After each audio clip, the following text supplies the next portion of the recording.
Lindsey, where have you been? Where'd you go? Cotton Eye Joe? I miss you so. We're doing two very different songs. Yeah, I think I'm doing Fort Minor. You're doing Cotton Eye Joe.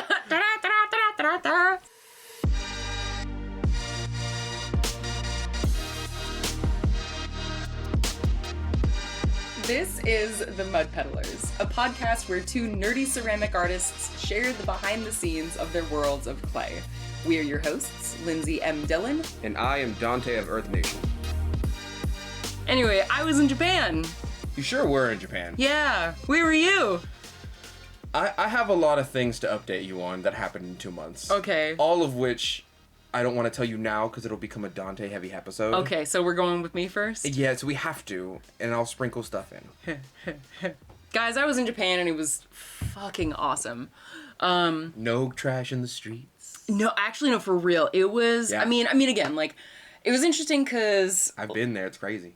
They have social responsibility there. I mean, how do I say? I don't want to paint any country or anyone with any, like, large stereotypical brush, because I think, like, especially when we travel, it's really easy to be like, these people in this country do things totally differently, when it's like... You don't want to fetishize it. Yeah, Absolutely. yeah, exactly. So, but yeah, I mean, it was honestly very clean. Yeah. I feel like the best way that I can describe, like, being in some of the big cities. So we went to, and I will kind of tie this into art so that you know that this has not suddenly become a travel podcast.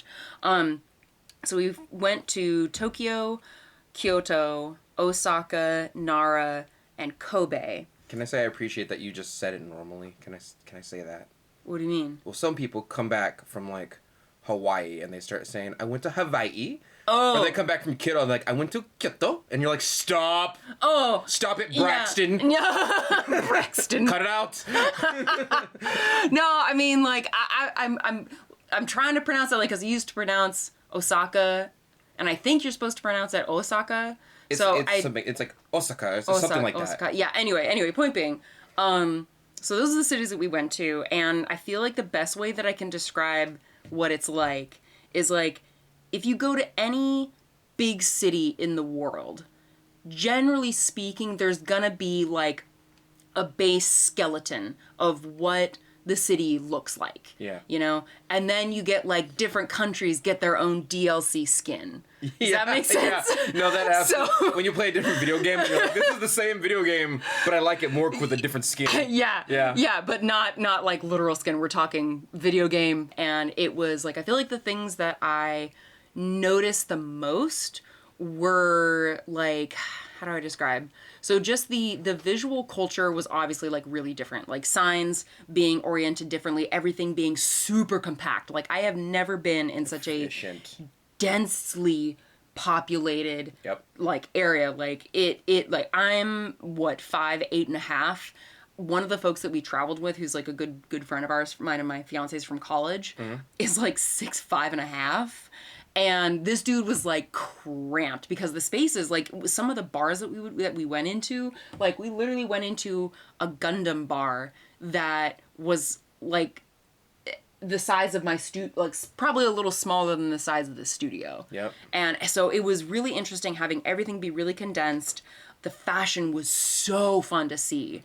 Like, men's fashion tended to be a little bit more binary. Like, you either had men in suits or you had men in the kind of, like, baggy streetwear look. Yeah. But women's fashion was really fun. Seeing, like, the more highly stylized, what is it, like, Harajuku, I think is the fashion district. So we saw, like, a bunch of different kinds of outfits there. I took a bunch of pictures in, like, all the malls and stuff. But I think I did not get to see as many museums as I wanted to originally, partially because... That's the good part. I know. Well, I mean, I still am... I feel like I got a really good, like, toe in the water of seeing Japan. I mean, again, it's like we were only there for, 2 weeks? And it was really, really cool to see. Just, like, I feel like everyone was very polite in their own, specific way. I was surprised. The women's clothing was really modest. Like, I don't think I've ever seen as many, like, skirts, and not modest in, like, the way that you might expect for someone who's, like, in a like super religious kind of way, I guess. But it just, that's one other thing is that like the clothing was very modest. Gosh, what else? I mean, seeing the ceramics was really cool. I got to go to the one museum that I did get to go to was this neat, like, incense museum. And it showed, like, oh yeah, like, here's how incense is made. Here's, like, and it was connected to a store, so it was, like, you know, half, like, gallery museum, half, like, shopping place. Yeah. But it was really neat. But, yeah, unfortunately, some of the museums that, like, I had wanted to go to when we were there, like, in Kyoto, there's this big fabric production area that I wanted to go see. Sure is. Yeah. They're known for it. Yeah. But it, like the place was like closed because we were there on a Monday, and I was like, it was really cool to see what I understand to be a specifically Japanese cultural trait of just attention to detail. Like, I think that was something I really noticed that was cool. Like, anytime I bought something, you know, they would package it up. You know, even when I went to the, like, craft store, because I went to, like, a hobby craft store and had so much fun. And even at that, like, very low-key kind of place, they very delicately wrapped everything up, and it was just, you know, with the, you know, cute washi tape and pretty wrapping paper, and it was just like, oh my gosh, this is beautiful. So, I don't know. I mean, I didn't see as much, like, historical stuff in this, like, outside of architecture. Like, we went to, of course, like, temples, we went to several, like, parks, we went to Nara, Cody got bit by a deer, I got bit by a deer, it's just what happens. You didn't bite him back? You know, I wanted to, and then I thought that would maybe give me diseases, and I also, you know, if I got too much blood in my mouth, I might transform into a vampire, and it was the daylight, so I didn't want to glitter. I mean... Sometimes you gotta remind the animals their food. You know what I mean? I'm pretty sure that has been baked into, if there is a psychic memory, that has been baked into the psychic memory. I don't even think animals are food on, like, a human level. I just think, like, sometimes you gotta remind them you can be if you step over. If you bite me, I get... It's fair is fair. Okay. So you liked your trip. I liked my trip. I'm glad you liked your trip. It was real fun. Turn on your GD location for me. Okay, I'll turn on the location. You know how crazy it is to lose track of you for more than 2 weeks? So sorry. Well, The dossier I have on you is just like a 2-week blank. I'm so sorry. Christ. Well, in terms of bringing back my, like, art, or bringing, like, the degree to which the trip influenced, like, my art and creativity, like, I mean, just in general, and again, like, I have rough drafts of, like, 3 different writing posts that I want to post to Patreon, so, just kind of going a bit more in depth about, like, what these last couple months have been like. Because again, like, as you may know, dear listener, you know, I've been at the state job for a few months now, and it's, you know, especially with this trip to Japan, like, I have not settled into a routine of, like, when I'm going into the studio. Right. And I need to start doing that soon because SAC Anime winter is coming up in like a couple 2 months. months. I know. So I got to get a bunch of stuff ready for that. So, yeah, I don't know. It's, again, like, kind of like I said, I think last episode, it's just a lot of transition. But I think what I want to bring back from Japan in terms of how that trip influenced my, like, art and creativity is just the specificity and the, like, attention to detail. And I'm thinking about it even in terms of, like, I don't know, packaging. Like I started thinking about how I wrap things at the convention, right? And, you know, again, it's one of those things where it's not like I'll be making any big changes anytime soon, but it was just like, what are maybe, like, some small ways that I can zhuzh this up a little bit? Because it was a really just really neat experience. And, like, I'm you know, I'm thinking about, like, I feel like a lot of my creative energy is also going into, like, wedding stuff because I'm going to be doing a lot of my own, like, decorating for the wedding, and I'm learning how to, like, dry flowers and, like, plants and stuff For like your that. own? For my own wedding, yeah. Dude, you know how much fresh flowers are? I know you like crafting things, but you can, if it's your wedding, you can make someone else do that. I can, but I don't want to pay for that. I want that money to go to other stuff. That's fair. You know, so... Like going to Japan. Exactly, which we're probably going to go back the next year. Yeah. 2027, I think, is when Cody and I are going to go for our, like, belated honeymoon. Yeah. And it was really fun. Also, Gundam are fucking awesome. We went to the Gundam base. I'm not even, like, a huge Gundam fan. Yeah, and me either, but their Gundams are wild. Yeah, so cool. That was another thing that, like, it really... really made me want to explore surface decoration with ceramics and specifically with more figures. Because again, nice thing is, with this day job, I actually have time to make sculptures now, which is something I'll probably start doing either towards the end of the year after SAC Anime or after SAC Anime proper. But yeah, I'm just like, that was, weirdly enough, I think the Gundam was the most like inspirational thing, even outside of the ceramic stuff. But. When I went to Japan, I was like, I was almost 20. I was younger, right? And I went for about 2 months. And the two things... I forgot that you were there that long. Oh, yeah. Where were you? I was with the Azachi family. I was like an exchange student. That's so cool. I'm pretty sure, I don't remember if it was a martial arts program, but like if your grades were high enough and you had some type of athletic something, they were like, we can exchange you. But it was like $6K to do the whole thing. That's actually not that bad. It's not bad for like 2 months. 2 months? Yeah. Yeah, no, that's really not. And I had, I was with a group of people and I had my own interpreter. I would just ask the interpreter dumb stuff all the time. I wasn't into pottery at that time, so I was like, what do they do there? And they were like, oh, that's the house of, like, the artisans. And I was like, dumb. Oh, I was God. Like, I can't even imagine you being that weird. young, but that's saying we were all young and stupid at some point, right? But I just really respected that even though there wasn't, and I don't remember, so don't quote me, there wasn't a lot of laws around it, like, if someone littered or defaced public property or did something that was socially unacceptable, not on like a you shouldn't do it because it's something else, you would just get socially pressured to like understand that you're a piece of, you know what I mean? Like if you were out there and you littered and other people saw you litter, they would come up to you and be like, you piece of shit, we live here. And I was like, wow, we don't do that in America. We just start fights, and then the other person flips you off, and then nope, the trash never gets picked up. Like, nobody in the fight picks up the trash. Yeah. They just fight over whether you should pick up the trash or not. And I think that is a very good representation of most of our political ideologies. Oh, man. I mean, I don't know if I can totally agree with that, but I hear what you're saying. They just look at you different. Yeah. Like, one of the rules I got given was don't walk and eat food at the same time. Oh, yeah, that was new. So Cody and I were traveling with another couple, friends of ours. Yes. And they, like, told us about that beforehand, and Cody actually already knew, because he did, like, basically all the research for us. I honestly was just kind of a tag-along in the sense that I didn't really plan a whole lot for this trip. Yes. And I actually really missed that. I miss being able to walk and eat.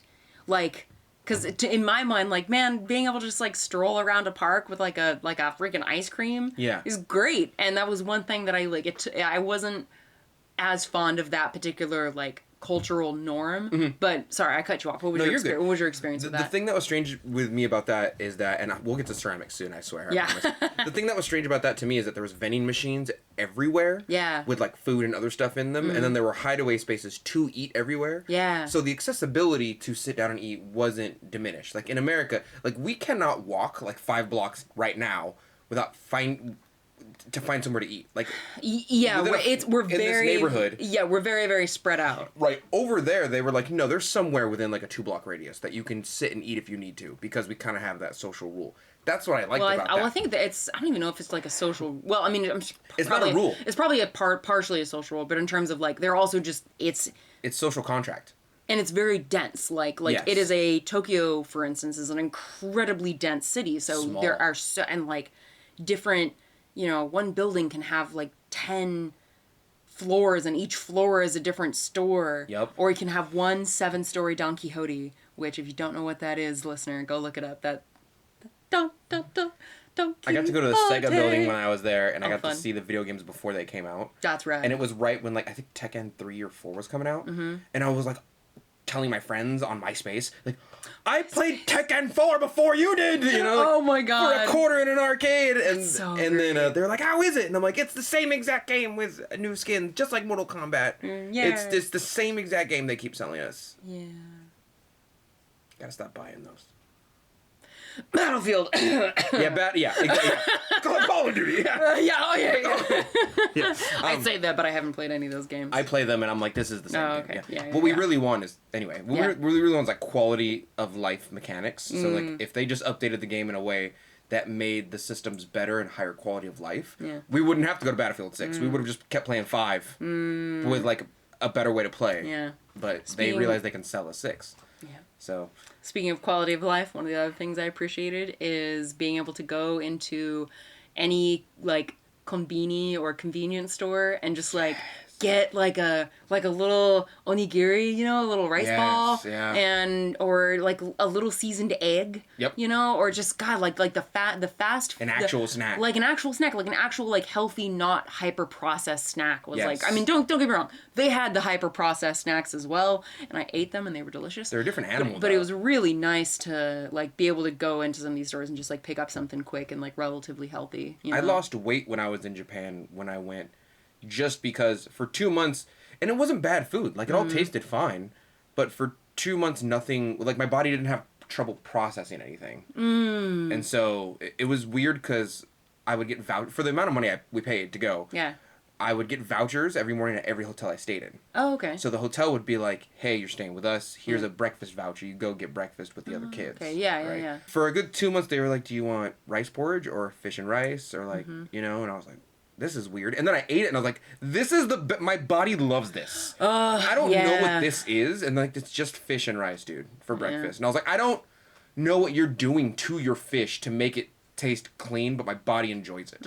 After a week, I got over like the sugar processed whatever crash. Oh, yeah. That makes sense. Because if you were basically going from eating a bunch of like more highly processed food to less processed food, your body's gonna It didn't like it for a week and then it loved it.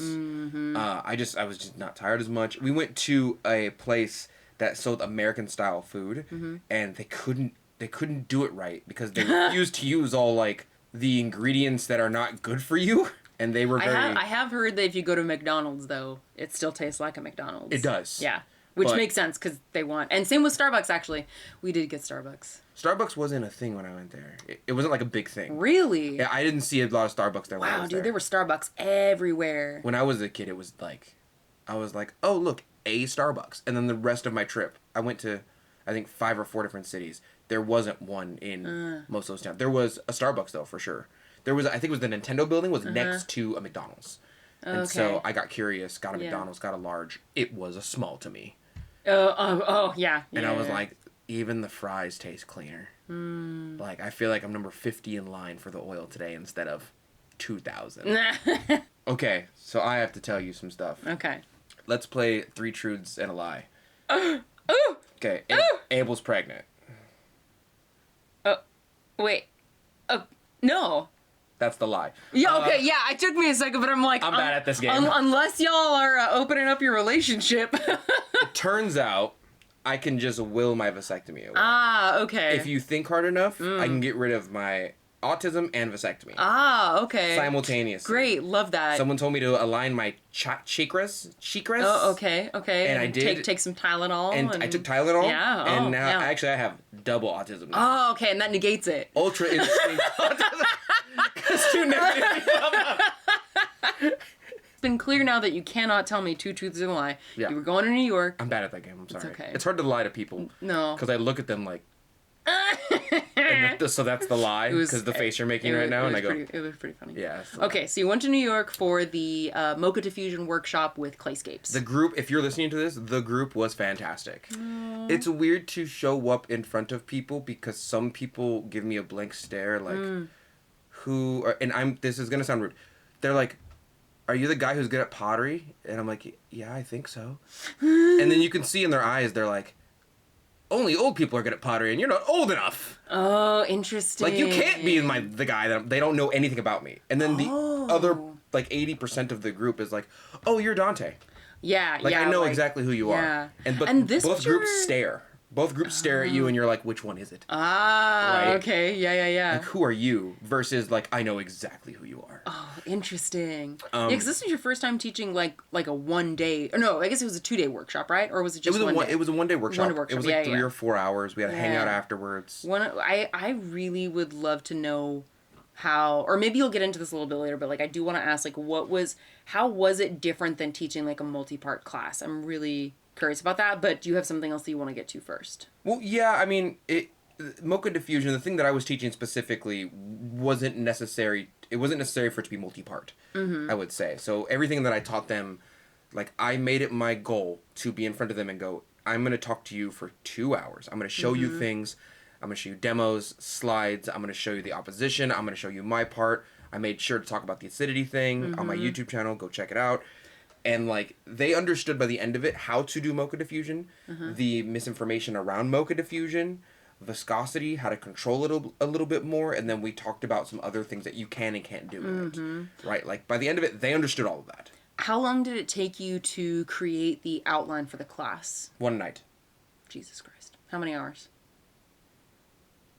4.5, maybe. Okay. But I'm so in tune with mocha diffusion at this point that, like, so we went to Tim C's studio the day before to like go bug it. By the way, beautiful studio. He has like an old chop shop as a studio, like an old hot rod. And so it's like the size of our houses in California. Whoa, that's awesome. And it opens up into like 10 acres of land, which I think are all his too. But it's gorgeous, right? We walked around his property for a bit. He's cool with you saying that, yeah? Well, it was on YouTube, so I hope so. Oh, okay. The video's already out. Oh, okay, all right. Nothing bad. Tim T was great to me, right? He talked to me about this technique that he's trying to figure out how to do. I think I got it, but I'll talk about it later. It's not mocha diffusion, by the way.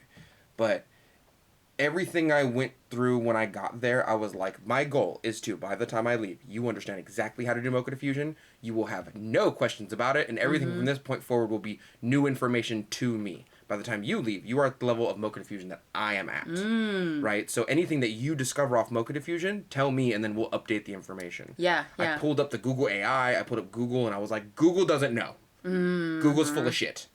Google aggregates information from humans, and humans spread misinformation, and this is one of those things where Google is just doing a good old trust me, bro. Yeah. This is a prime reason why, like, don't trust AI 100% of the time. Yeah. Right? Like, do your own tests, which, by the way, I know that's a big thing, but for mocha diffusion, it takes 5 minutes, some water, and some soap. You can definitely do it. They were a great crowd. Went around. Drew, who is the person who, like, drove me around, and he's partially one of the owners from Glazes. He took me to all of my meals. Tim talked to me before I went, because I'm used to going to Ensika, where you have to, like, kind of plan your own stuff, and then Nico kind of reels me in. Yeah. But so, like, half the time Nico's like, we're going to do a thing, and the other 50% of the time we just go do our own things. Right. I thought that was going to be the case, and Tim was like, no. When you go, they have plans for you. Oh. Right? So, like, you're essentially on their time. Uh-huh. And the thing that really resonated with me is he was like, don't make any other plans. It's bad form. Oh. And that in my head clicked, like, oh, bad form is a thing. Yeah. Right. Like, I know bad form from Peter Pan. Like, I know what that is, you know? Yeah. So that like, really, like essentially like bad etiquette. Yeah, like bad etiquette, yes. Okay. Yes, like, no one's saying you can't do it. Yeah. But you really ought not to do it. It'd probably leave a bad taste in the mouth of the person who's paying for your stuff and inviting you. Oh, okay, gotcha. But oh, yeah, that's right, because they paid for you to come over and everything. My hotel, my flight, they okay, really, that makes sense then, why it would be, like, you're essentially their guest, and it's not like you would go over to a friend's house and then say, cool, thanks, I'm gonna go hang out with my so-and-so, you know, okay. Or at least depending on your friendship, maybe you could swing that, but I get what you're saying. I mean, he took me to hang out with Tim, not to name drop Tim so much, but we saw Tim was great. Tim, I've got a message for you.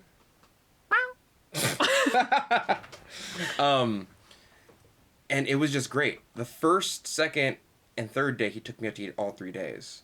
And because I was there, I think they could put it on, like, the company card. Oh, because it counts as me, like, being there. Yeah, it's a business expense. On the third day, the diffusion thing was over. I threw some pots on the second day and did the mocha diffusion. I left all the pots there. If you came to the mocha diffusion demo, you got to keep free Donte pots and experiment with them, right? Love that. We talked about, I think on the first or second day, about glazes that they might want. They took 7 glazes.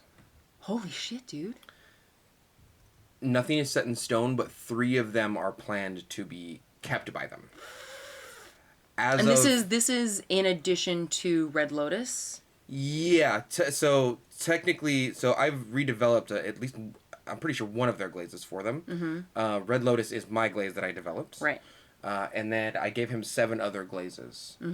Beforehand, he told me I would like like these types of glazes can you make them? Took me Yeah. 2 or 3 months, made them. Love that. The ceramics material workshop made sure that I just kind of know what I'm doing at this point. Yeah, yeah. And so I made them. Took me 2 or 3 months. And again, that is the Rose and Matte Cats. Rose and Matte Cats from the Ceramic Materials Workshop. And keep in mind, they have a team behind them. They deserve credit too. Oh yeah, I'm pretty sure their 100%. social media team is ran by specifically them. Oh yeah. No, I always just like to say Rose and Matte Cats to like Yes. solidify that if you are like, wait, where did you find if cats. if by any chance you have not heard of the Ceramic Materials Workshop, then you can search Rose and Matte Cats. Okay, Yes. sorry, carry on. But he took 7 glazes. He tested all of them. Mm-hmm. As of Tuesday, all of them passed what people use as like the acid test. Cool. I'm pretty sure one's going to be Laogai green. I'm pretty sure. I have bowls with Laogai green. People like Laogai green. I have a problem with the flux ratio for Laogai green. I think it's a soft glaze. Okay. But it doesn't leach, so it doesn't matter to me now. Ah, Every time I okay. test it and use it, it hasn't leached on me with That's like a great. 24-hour. So it's... And then he tested it, and he's like, it's passing the test. Like, I told him, like, I'm worried about it, dude. And he's like, no, it's great. It's a good glaze. It turns it's like a floating green. Yeah. People really like it. I told him the recipe is online. Are you okay with that? Like, it's public. He goes, yeah. People who buy our glazes don't usually know how to make glaze. Yeah, no, So- true. so- Or want to bother with it. Like I'm definitely at that point. Exactly. That is like that is a transition I have made. That is just like this is great. I don't feel like I don't feel like I gotta care about this anymore. I can just buy. I don't. Oh If yeah. you just Anyway, call me, I'll make glazes for you. I know, but I'm also gonna support. I want to support your. Yeah, You okay, know, yeah. I want to support the Red Lotus. and There's all some that, glazes I can't, but like, I'll be probably asking you for that before too long because I'm nearly out of my Gersley board, and Gersley board is what I use for my clear and a couple different other ones. So it's like everything comes safe at this point. So that's so true. it was great. No, it was a fantastic. Ooh, on the 3rd day they took me to what I keep calling inaccurately hibachi. Okay, is it not hibachi? you know I saw the video. You know sent- Benihana, yeah? Yeah. No, actually, I don't Where really they know. cook what in they front of you? do. Yeah, I saw the video. They like, yeah. I thought Benihana was the only place that did that. Oh, okay. So when they took me, I was like, we're going to Benihana! And they're like, no, it's just, the thing is, it's called hibachi. Benihana does hibachi. Oh, okay. It's kind of like Kleenex is a facial tissue. Yes, but Okay. people still call Kleenex the tissue Yes. instead of saying, hand me a facial tissue. Yeah. I'm a changed man after that. Yeah? Oh my god. Tell me why. Oh my god, he was like open up and he was flipping rice into my mouth. Oh my, He had a Donte. squirt. It was like that Step Brother video. He had and I opened up. I'm telling you. Oh my god. I let him put it in my mouth. Oh my he god. had this bottle of sake and he went around the table and he was like, "Open up." And then some people are like, "No, I don't drink it." The first time I was like, "I don't drink." By the end of it, I was so happy. I was like, "Give it to me!" Ow! Oh my god. He squirted sake straight into my mouth. Donte. It was, and all he really did is serve me like steak, rice, and grilled onions, and I was like, "This is the best food I've ever had Damn. in my entire life." It's just like the whole experience of it is what makes it like a whole thing. It's just the experience. Like you could go home with one pan, cook rice in your rice cooker, Oh yeah. steak and then like grill but like it was just good. Man. The seasoning was fine. The seasoning was like salt, garlic, and something else. Great. Love it. Classic. It was fantastic. I got to meet Drew's family. Oh my God. Drew's dad, mom, both of his sisters, amazing. Right, his whole family's great. The team we went out with is great. It was fantastic. Was it hard, like, navigating the, like, social overload, or? No, because there was no point. So you know how I get like really overstimulated if Yeah. there's like more than 100 people in one space. Yeah. My CPU brain like clocks out. It goes, this is too much stimulation. I can't keep track. Gotcha. It's the same thing that happens when some people look at pictures of deep space or deep ocean, Oh, yeah. where your brain is like, that's too much information to think about. Uh-huh. There's too much in there that I don't know. Yeah. There was never more than like 10 people around me at a time. Oh, nice. Yeah, Okay. it's the class itself was like 13 people. Nice. And then And in terms of, like, cause part of the reason I asked is, like, for me, like, there's a part, I mean, of course, if I were in your shoes for whatever reason, I would love to have the opportunity that you have had, but it also, like, the idea of spending a lot of time around people that I don't know very well would also be a little, like, stressful to be like, oh, am I gonna get, like, socially, like, tired, or was it easy to get along with them in the sense where it's like you're spending time with people that you don't know super well, but because of the relationship that you had established, it wasn't difficult to get to know some of their extended family and such? Drew is, like, when you see him in the video, he's a pretty standard millennial nerd. So like he has like a Zelda hat on, and he has like I think he had a nerd T-shirt on, a sweatshirt on. Okay. And so the cultural subset for him and I were pretty set before I got there. And plus, I've been texting him. We kind of know. Yeah, yeah. I'd be sending them memes and whatnot. It wasn't that hard to get along with Tim because like Tim is kind of like me, or rather, I'm like Tim, I suppose, in the way that like if you say something weird, he'll push back on it, and then he'll like be like, "I'm gonna prove this to you right now in front of you," right? And I respect that about him because I don't meet a lot of people whose words line up with their actions immediately the second you meet them. Like he's just that way. Yeah. I meet a lot of people who have like a social face and then like a real face. If that makes sense. Yeah. And you gotta get a relationship with them to take that out of them. Yeah. It's like the idea of like masking, basically. Yeah, Tim's just that way. Yeah. Like, you know what I mean? Yeah. And so... You know, it's funny. That's actually one of the things that like made me like super respect you when we were first like starting to get like closer as friends. Yeah, it's and I know I'm talking about Tim a lot, I'm sorry, but it's one of the reasons why I respect big bro Tim. Yeah. Is because like he'll drop into a mode every now and then where he'll sit down with me and be like, "Look, I've been through exactly what you're going through. You need to trust me on this. Like, just take my advice." Wow. And he'll give it to you, but he doesn't beat around the bush. Yeah. Like, he has way more experience than like most of us realize. We always see him make like little cups with the Tin Man on them. Yeah. I went to his studio. He knows how to make cracked out work. Oh yeah. Like work that we'd be like, "Oh, that's masterwork." Wow. And nobody, like, people who follow him know it. Yeah. But the average person who just sees him on Facebook probably doesn't dig that deep. He's just worked really hard, and I respect it. He has a lot of experience, and he's one of the few people that their words align with their actions, and that's rare to me. I feel like he's also really good at sharing that knowledge. Like, I feel like for those who have, like, been able to meet him in person and, like, I remember when we all sat down one time at Insika in Sacramento and we had, like, you know, met some new friends. I got to meet some friends that I had, like, talked to online for a long time. And, like, us having that discussion, and, like, he was just very open about, like, sharing information, being upfront about it, and just, like, yeah. I think just, I don't know. I want to highlight this because I think that is one of the things that is good for any, like, community to have, is, like, we really benefit from people who have knowledge and experience and are willing to share it. And of course, like, you know, again, we all find ways to pay the bills, of course, but in terms of that, like, kind of mentorship is just, like, really important. So anyway, his you know, Tim, if you're listening to this, I just respect, I think he might still think that, like, what's your game, Donte? But it's like, dude, I just respect you because you're just cool and we like you. You're cool. Like, your morality lines up with your ethics, and it lines up with your actions, and that trifecta is a rare thing for most people, especially in this landscape right now. Yeah. You know what I mean? Yeah. So what else? And then I came back to Sacramento. But here's the thing. Yeah. I took a crystal glaze class. Oh. And I ran through that. Yeah? What do you mean? Ran through that like a diabetic in the Kit Kat. What is that? Ran through it. What does that mean? I wanted sugar. Yeah? So the crystal glaze class that I took from, again, I'm so sorry, I'm name dropping so much, but I take most of my glaze classes from CMW, right? I took a crystal glaze class, and like 90% of it was essentially about zinc silicate crystal glazes. Like zinc and silica. That's what we're talking about here. Okay. That's the most common crystal glaze that people have recipes for and make, right? Yeah.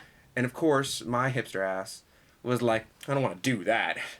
Why? I've already done the red one. Like, I've already done the one they deemed to be the hardest crystal one, which is the iron one. Okay. So in my brain, anything other than that has to be easy in comparison.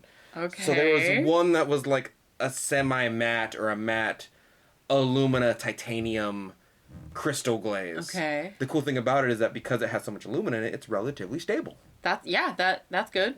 I found a base for it within 2 tests. Oh. We now have a crystal glaze, Lindsay. What? And the cool thing is, because the things making the crystals aren't like, it's not like the iron, and it's not the zinc, and it's not like a special amount of blah, blah, blah. Okay. You could just dump mason stains in that thing, and you can make any color you want. It doesn't get in the way of the crystal development. I've been playing with it all week. Really? Yeah, that's the. Do you have any samples with you? I forgot to bring them because I was trying to rush to you so quickly. Yeah, no. So long story short, and please somebody correct me if I'm wrong because I'm pretty new at crystal glazes in general.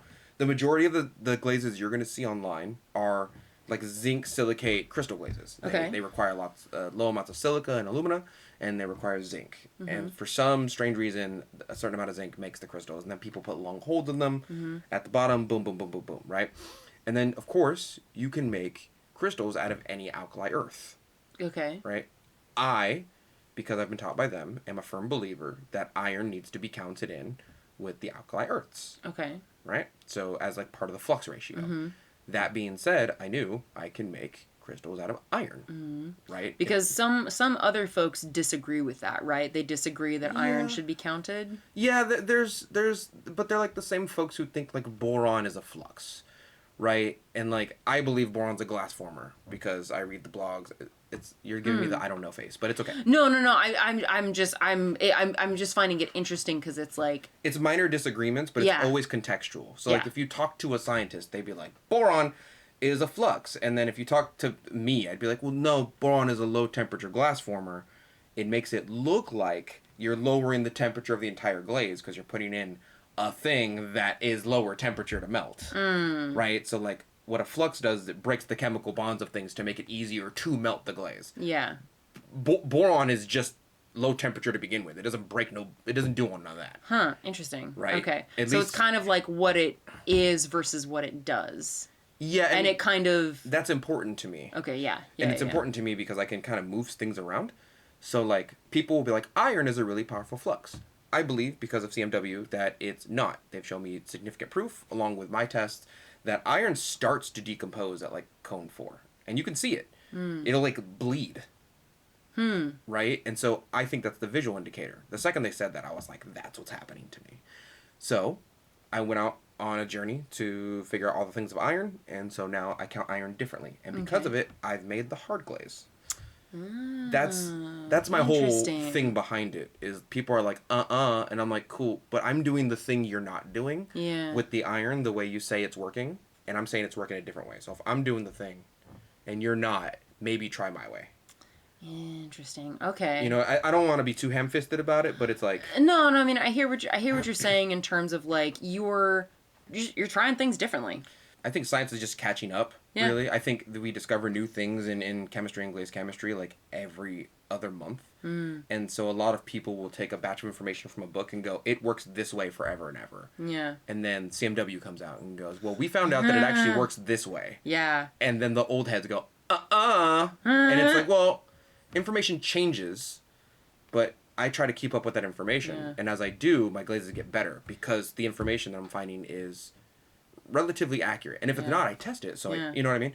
It really is interesting and, like, neat how much ceramics chemistry and ceramics science just, I mean, like you're saying, like, it is science, and it's neat getting to actually see it kind of in real time, because I remember when I was first learning about, well, I mean, really actually most of the time that I've considered, like, learning about glaze chemistry, as I always thought of it about this, I always thought about glaze chemistry as this, like, static set of knowledge that I was always trying to get to and understand better. Yeah. But it's kind of like this interesting, like, you know, chase of, like, I mean, again, I'm not so much interested in this now, but I guess I'll just say generally, like, people are trying to access and understand this set of knowledge, but as they're trying to do that, the set of knowledge is changing, because, like, that's what science does.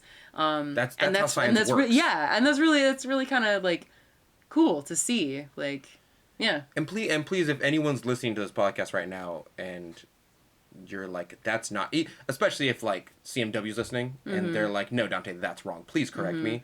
But I will say the information they've given me, I've worked off of, and it's turned out to be good enough for me to do the thing that other people can't do. So I'm like, it's working.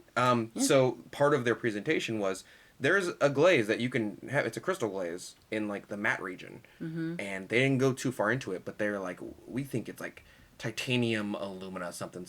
And so they showed a couple samples of it. I looked at it and I was like, well, if you say it's in the matte region and it's titanium, of course my shotgun monkey brain was like, I should be able to just load a glaze up with titanium that I already have in the matte section, right? It totally worked. Really? Totally, and like the second try it worked. Oh my god. And it works perfectly at cone 6. Dude, Like, and do perfectly. you have to still put it on a hold? No. So if you put it on a hold, the crystals will most likely get bigger. I don't know much about it, like most crystals do. But like what people call microcrystals. Yeah. Really, they're just small crystals. Microcrystals ought to be looked at through like a microscope in order to see. Okay, yeah. So they're just small crystals, realistically. Okay. They make small crystals with like a straight cone 6, no hold. You just have to have the glaze kind of melt enough, which is easy to do because it's a pretty stable glaze considering the amount of alumina in it. So it's like, but the important thing for me is that the crystals that are forming are not based off of the colorants I'm putting in there. Like if you have no colorants in there whatsoever, it still makes crystals. Yeah. So now I can dump mason stains in there. You know, it's so funny. I feel like I remember you years ago being like shitting on glaze makers who like, let's just throw some mason stain in it, and now you're like doing it. Well, yeah. No. I still hate mason stain, actually. I still hate mason stain a lot. I will say that there are glazes that I can now make that I shouldn't be. So, like, chrome is really difficult to make a crystal out of. I have no idea why. I can't figure it out. But I do know that if I put chrome in this new crystal glaze, because I can't make crystals out of chrome itself. Okay. But chrome does make green. I now have a green crystal glaze. Does that make sense? Yeah. So, like... I mean, I kind of get it, but I think it's also something that's like, we can discuss it later. Well, like, quick example. If iron in my Red Lotus glaze is the thing that makes the crystals, then, like, the second you mess with the iron amounts, you kind of mess the crystal amounts. Oh, yeah. Right? But, like, what if the iron didn't make the crystals? You could just make a red glaze with crystals. It'd be way easier. I can't wait to see the samples. That's going to be fun. I'll send some to you. I gave the base recipe to Clayscapes. The other thing is that the company in which we're not allowed to talk about... Yes. So I think everyone kind of thinks that, like, I'm only buddied up with Clayscapes. But realistically, there's, like, 3 companies who are interested. And the other thing I think, and I want to nip this in the butt now, is that people are like, oh, the companies are only interested because of your social media presence. Oh. Which is fine. That's a valid concern, right? Yeah, I mean, because... There's a world that Clayscapes has gone, like, you selling glazes that you use out there because of your social media presence and online presence will make us... Like, I get it. I'm probably with Clayscapes because they understand that I'm good for the goose. Right. Because you are... I mean, it's a mutually beneficial relationship because you have the reach that makes... Their glazes probably sell more. Yeah. The company that we must not name, that you know about, that I told you about, has no idea that I have a social media presence. Really? Wait, did you talk with them? Yeah, they don't even know about me. What? And that's the biggest name company that we're talking about here, right? So it turns out the person who is trying to get me in there... The contact person. The contact. Tried to get their boss to get me an interview, and then their boss was like, oh, I interviewed this other guy and I don't like him, so I'm going to give your guy a shot. The other guy just knows how to put glazes together. He doesn't know jack about glazes. Oh my god. He puts cakes together. He don't make cakes. Okay. Does that make sense? Yes. Like, he gets the box. He doesn't make the flour. And so, I think pretty soon I will have an interview with them. Because that boss is talking... So here's what happened in the storyline. Here's a little bit of tea for y'all. All right? A little bit of tea. Spill that tea. Right? So evidently, my contact worked under a person who worked under a person who works under a person. Okay, that last person is like big boss. Yeah. Okay, turns out my contact's boss, the person they work under, left.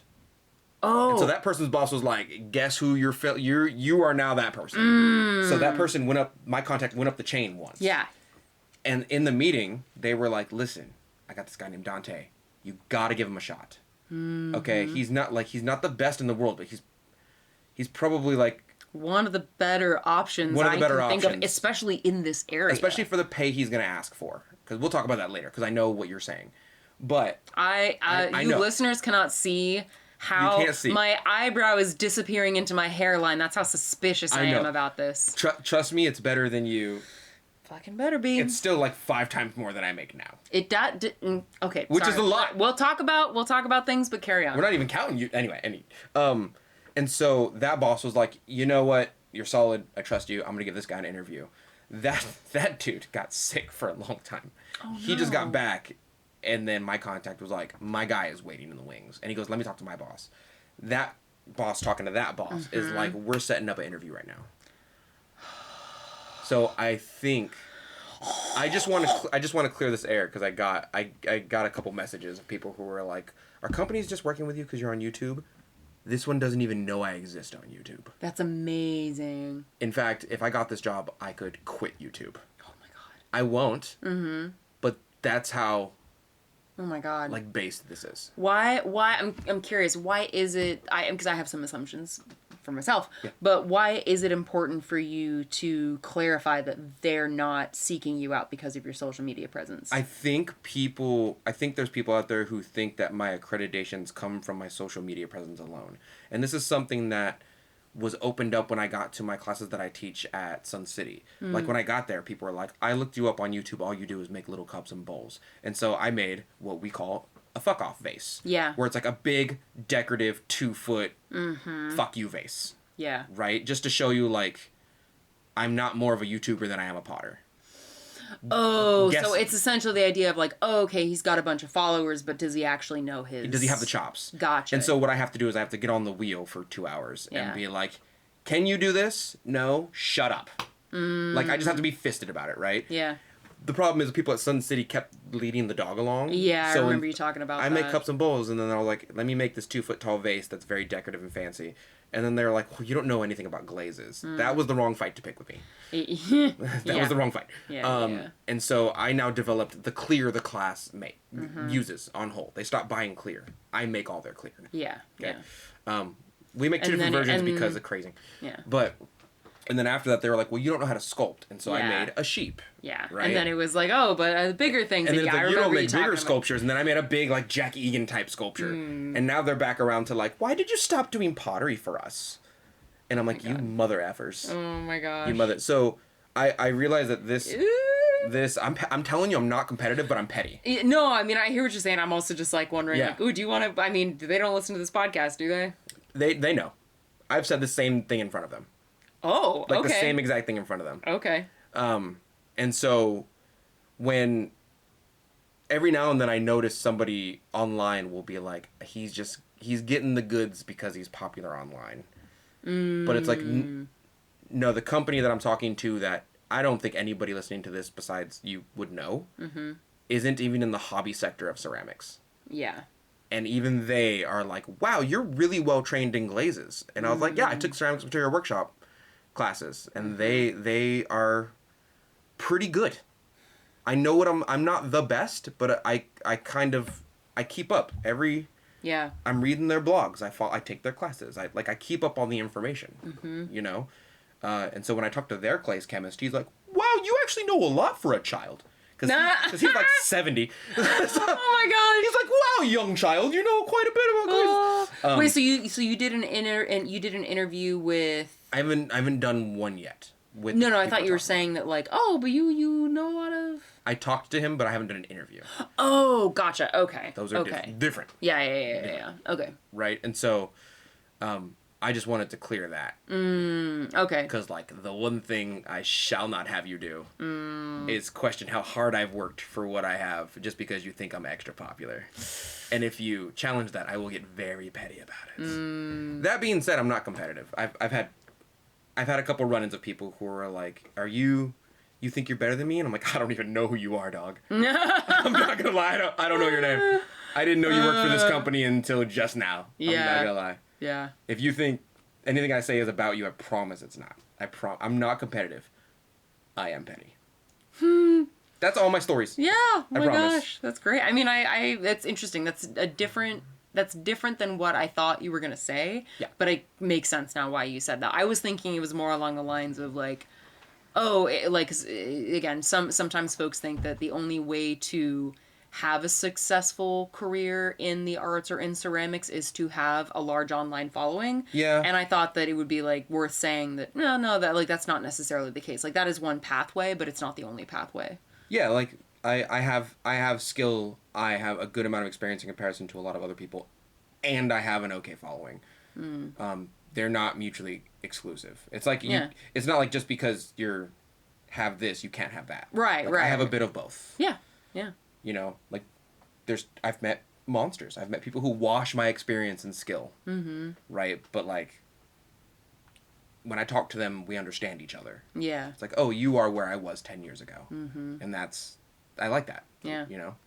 Be interesting at some point. I mean, I know we're kind of getting towards the end of the episode here, but it has been really interesting basically being off of social media for, I think the last thing that I posted was like some protest stuff about that, and then I post something about the No King's Day that happened earlier in the spring. Mm-hmm. But I have not really been posting, and it's been really interesting having like that not be a part of my life anymore. And again, something I'll probably like talk more about at some point, maybe post about on Patreon, because Patreon is the one thing, like, again, as always, for patrons, many thanks to those of you who are sticking around for me in this transition. I really appreciate it, because I haven't really shared a whole lot in a while, and it's just, I mean, again, said it before, say it again, it's a period of transition, and I'm trying to figure out what's next for me. So, but in thinking about like social media, it's like, that's a really debatable, like, not sure where it's going to go with that, and we'll see. In the time that you've been gone, AI has gotten pretty out of hand. Okay, I'll say, I'm not posting to social media, but I still hop on like Instagram every now and then. Yeah. But the enshittification is real. Like, I think people are going to start moving away from the internet because it is mainly populated by AI. And AI bots they're just kind of steamrolling themselves along. Mm-hmm. The thing that I'm concerned about, and I won't open this conversation up, I know we have to go soon, but the thing that I'm worried about is that any information that I feed to the internet, regardless of its validity, is going to be aggregated by AI. So if I mean, it's already happening, dude. Right. So like when I was talking about mocha diffusion, 4 or 5 months ago, it would be like, it's about acid, and now it lists me as a source at the top, and it goes, it's about acid and something viscosity. And I noticed the change, and I was like, oh, it's pulling from me now. Yeah. Oh, and so I become part of this is the thing with the ads I talked about a long time ago. I'm now part of the slop.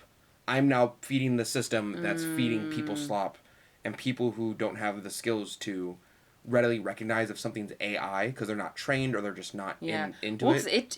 It takes. I mean, it takes a minute. Yeah. You have to look for, and by the time you look for 20 seconds, the algorithm's like, you've been looking at this one post for 20 seconds. You must really like it. Oh, God. And it is AI. Oh, jeez. I do heavily suggest at some point we all kind of step away from social media, unless it's for a functional use. Like if you're just scrolling for stimulation, I think we should. This is the point of stopping, I think. Yeah, I think it's what I would really want, and again, I know this is so difficult to get, but like, I think one of the things that's really challenging about like the world that we're in is that realistically, it's like you were talking about with Google, right? Yes. Like, and I was thinking about like, thinking about the people who went to that dinner with the Orange Man recently and like are helping to pay for the ballroom or whatever. Those tech people, it's like, well, YouTube's in there too. Like, I stopped, so it's like we're all so intertwined. I mean, again, how do I say? It is very easy to say like, oh, critique society, but you participate in society. Interesting. It's like, It's kind of a shit take, honestly, because it is challenging. Like, we are so intertwined in the systems that are harming us, but it is also very difficult to extricate yourself without completely separating from society. And so there's a part of me that's like, I think like voting with our wallets is definitely one option. Like, let's choose other things. That's a great option. But at the same time, like, there's only so much we can do that. There's only that has its limitations as well. And so one of the things that I would hope in, as the arts and as like just humanity progresses in like whatever the hell is happening with AI and with like just everything is I just really want more regulation, because realistically, to me, this kind of feels like a thing that it's like, this is so big and potentially so disruptive that this is the kind of thing that it's like the idea that's like, okay, if we're all on a ship, we can only make so many decisions, but we're all on the ship. Essentially what I'm trying to say is that we can vote with our wallets, that only goes so far at a certain point, unless we want to completely disengage, which largely means disengaging from society as we know it, because realistically, like, we can't extricate ourselves from it. Yeah. We need regulation, because regulation is going to make it possible to still live in this society in a more ethical way, I think. I think something that I hold on to that you said to me maybe 2 or 3 years ago is, because I was making the argument with like Nikes. Oh, yeah. Because I was like, well, we all disagree with child labor, but we're both wearing Nikes right now, aren't we? Stuff like that. And you were like, well, yeah, Donte, but it's not a dichotomy of choice. It's not these two extreme views of you're completely within the capitalistic hold, or you're completely like you're Amish, like you're in the, you're in the middle of the woods with no electricity and stuff like that, right, and working your right. back off. I think it's important to realize that not only do we vote with our money, but we take steps against the system where we can. 100%. When 100%. we can. So like I don't buy Nikes anymore. Like I try and check where my clothes come from. Yeah. Right. I try and check to see if they are quote unquote ethically made for my own bar of ethics. Right. And I think regulation's good. That's what I want at the end of the day. Yeah. But at the same time, I think with aspects to what I was speaking about with AI, if we want to show the people who are mainly getting money off of us and our interaction because we're essentially clocked in by how much attention we pay to a thing, we need to stop paying attention to those things that make them money. Because voting with your wallet truly is a powerful tool when they're only doing it for money. Yes. But like yeah. Spotify started putting like ICE ads on their stuff. Their stuff is tanking. I canceled my Spotify subscription. Ha! Hell yeah. Fuck right? ICE. And that's a good, for me, it's like, this is what you get. If you truly believe in it, and I know this has become like a different podcast. If you truly believe in the free market, you should also believe that there should not be a handful of very powerful rich people who are controlling that market to their benefit. That's not free, that's a caged market. Yeah. Right? And so my thing is that there should be regulations so that the market can be free enough to not be caged in this way. Yeah, I hear that. And I think like that's why I would argue that like I think the Spotify example, great example, because in a free market you vote with your money for real. Yeah, well, but I mean also it's that Spotify is optional, 100%. Realistically, yeah. You'd be aight. Yeah. But not having like thinking about how much more difficult, because I mean there are people who live without internet, but like the degree to which it negatively impacts your life is really, really intense. You do it where you can. And so for a lot of people it's like, okay, like you said you do it where you can. You do it doesn't have to be perfect. You do it where you can. And I think like I don't know, friends, on this last note, think about if Starbucks started kicking dogs in the head, you'd stop going to Starbucks. Yeah. You wouldn't be like, oh my god, I need my Starbucks every day. You'd be like, bro, I can make coffee at home. Yeah. I mean, I can foam my own foam. Then be aware of instances in which companies appear to react to things, but then don't actually make a change, which, for instance, have a look into Target's removal of its CEO, because from what I remember, and again, please feel free to look into this on your own. I've never looked at Target. The CEO stepped down, and that was, my understanding is that was to try and appease folks who got upset about the fact that they canceled their like DEI programs. Right. But the problem, so it's like, oh look, we got rid of our CEO. Real quick. But then DIA. wait. What's the A? Stands for accessibility. Oh, thank you. Which means anybody who has, it doesn't have anything to do with race. If you're in a wheelchair, if you have accessibility issues, that stuff went to you too. Yeah. Ramps, wheelchairs. Yeah. Don't forget the A. Okay, DEIA, yeah. Oh, yeah, so the idea is that, like, oh, look, we have done this performative change, but realistically that person, okay, well, who replaced them? Yes. Did they actually restart the DEIA programs?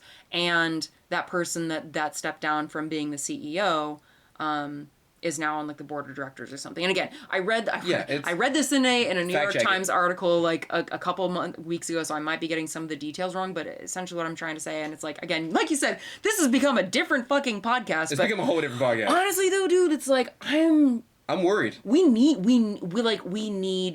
this. Like, shit's... You need to start stepping back and vote with your money for real. Shit's bad. This is the worry podcast. I'm worried. I mean, we should be fucking worried. It's bad. I'm pretty worried. It's really bad. And yet it is not lost. Like, again, it's cheesy things, but like, if like you can wait, let me finish. Yeah. That you can argue about protest not working. You could argue about pushback not working. But it's like, okay, but what is the alternative? Doing nothing? Like, if you don't fight at all, even in what seem like small, potentially insignificant ways, that is still more pieces of toilet paper between the shit and the fan. What was somebody had told me like something, I forgot what it was. It was like, if you go too right, there'll be none left, and it was supposed to be like a right. It was like that, like too far right, and there won't be none left, and it was like, oh my god. Yeah. I love that. Well, I made a bunch of new glazes. Okay, and I went to Japan. And my life is changing because I work at a state job now, but it's overall still been really nice. It's been good. My creative world is still thriving. It's just looking different than it used to, and we'll see where it goes. But I'm gearing up for SAG Anime, and that is another ass podcast, my dude. Oh, my bad. We have to stop. Okay, my bad. We have to stop. All right, wait. Oh. Wait. Guys. I'm worried. You're awesome. You're awesome. Keep up whatever fight you can fight. Do what you can in little steps. All right, you're good. You're awesome. Let's end on a positive note. You're awesome. Bye, guys.